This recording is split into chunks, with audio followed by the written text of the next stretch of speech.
ಎಲ್ಲರಿಗೂ ನಮಸ್ಕಾರಗಳು. ಇಂದಿನ ವಿಡಿಯೋದಲ್ಲಿ ನಾವು ಮಾತು ಬೆಳ್ಳಿ ಮೌನ ಬಂಗಾರ ಎಂಬ ಗಾದೆ ಮಾತಿನ ವಿವರಣೆಯನ್ನು ತಿಳಿಯೋಣ. ಗಾದೆಗಳು ವೇದಗಳಿಗೆ ಸಮವಾಗಿವೆ.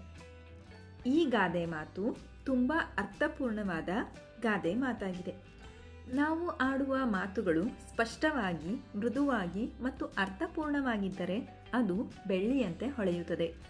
ಸಮಾಜದಲ್ಲಿ ಸಂವಹನ ನಡೆಸಲು ಮಾತು ಅತ್ಯಗತ್ಯ. ಒಳ್ಳೆಯ ಮಾತುಗಳು ಸಂಬಂಧವನ್ನು ಬೆಸೆಯುತ್ತವೆ. ಆದರೆ ಬೆಳ್ಳಿಯು ಗಾಳಿಗೆ ತೆರೆದಿಟ್ಟಾಗ ಹೇಗೆ ಕಪ್ಪಾಗುತ್ತದೆಯೋ ಹಾಗೆಯೇ ಅತಿಯಾದ ಅಥವಾ ಅನಗತ್ಯ ಮಾತುಗಳು ಮನುಷ್ಯನ ಗೌರವವನ್ನು ಕಡಿಮೆ ಮಾಡುತ್ತವೆ. ಮೌನವು ಬಂಗಾರಕ್ಕಿಂತಲೂ ಅಮೂಲ್ಯವಾದದ್ದು.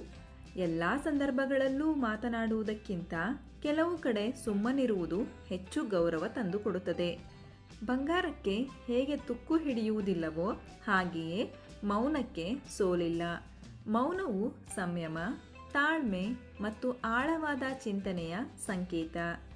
ಎಲ್ಲಿ ಮಾತನಾಡಬೇಕು ಮತ್ತು ಎಲ್ಲಿ ಮೌನವಾಗಿರಬೇಕು ಎಂದು ತಿಳಿಯುವುದೇ ಜಾಣ್ಮೆ.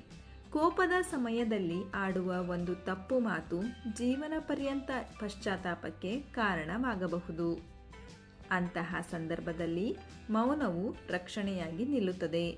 ಅನಗತ್ಯ ವಾದ ವಿವಾದಗಳಿಂದ ಶಕ್ತಿ ವ್ಯಯವಾಗುತ್ತದೆ. ಮೌನವಾಗಿರುವುದರಿಂದ ಮಾನಸಿಕ ಶಾಂತಿ ಲಭಿಸುತ್ತದೆ ಮತ್ತು ಆಂತರಿಕ ಶಕ್ತಿ ಹೆಚ್ಚುತ್ತದೆ.